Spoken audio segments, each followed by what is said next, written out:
Muscles. We have over 600 of them. They make up between 1/3 and 1/2 of our body weight. And along with connective tissue, they bind us together, hold us up, and help us move.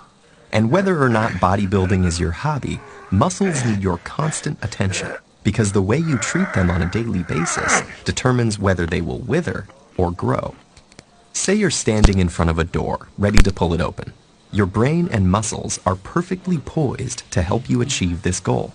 First, your brain sends a signal to motor neurons inside your arm.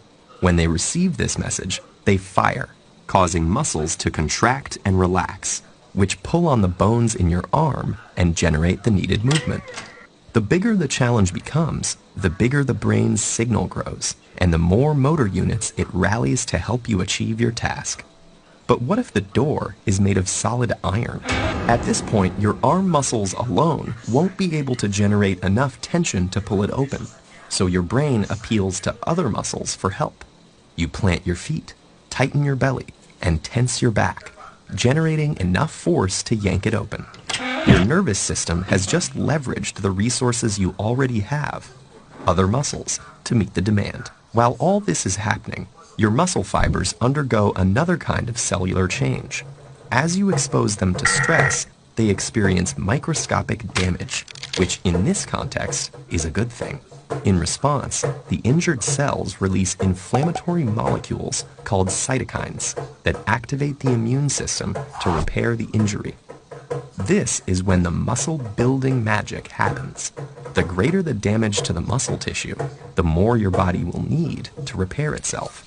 The resulting cycle of damage and repair eventually makes muscles bigger and stronger as they adapt to progressively greater demands. Since our bodies have already adapted to most everyday activities, those generally don't produce enough stress to stimulate new muscle growth. So to build new muscle, a process called hypertrophy, our cells need to be exposed to higher workloads than they are used to. In fact, if you don't continuously expose your muscles to some resistance, they will shrink, a process known as muscular atrophy. In contrast, exposing the muscle to a high degree of tension, especially while the muscle is lengthening, also called an eccentric contraction, generates effective conditions for new growth. However, muscles rely on more than just activity to grow. Without proper nutrition, hormones, and rest, your body would never be able to repair damaged muscle fibers.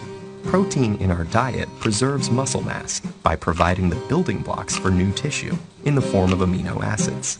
Adequate protein intake, along with naturally occurring hormones like insulin-like growth factor and testosterone, help shift the body into a state where tissue is repaired and grown.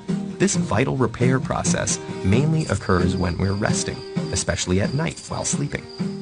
Gender and age affect this repair mechanism, which is why young men with more testosterone have a leg up in the muscle building game.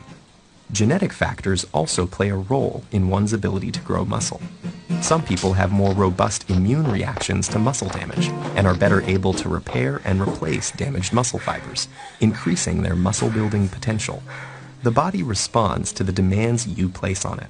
If you tear your muscles up, eat right, rest, and repeat, you'll create the conditions to make your muscles as big and strong as possible. It is with muscles as it is with life. Meaningful growth requires challenge and stress.